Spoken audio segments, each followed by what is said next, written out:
mag-withdraw muna tayo bago pumunta ng hospital. At bibili kasi akong diaper ni ate.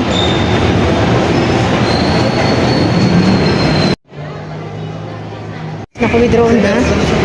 Baba ako dito sa Save More. Magbabayad ako ng Pag-ibig. Kasi ma'ams, kanina pumunta ako Save More doon sa amin. School. Napag-abutan pa ng pagkasira yata ng computer. Kaya hindi na-push through. Naiinis ako. Naubos yung oras ko doon. Naiinis ako. Kaya dito ako sa Save More. Cedar Peak. Dito ako magbabayad. Wala daw silang ano ma'am.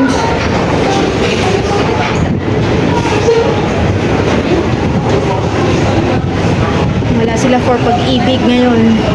Ano ba yan? 29 na ngayon. Pa nakabayad.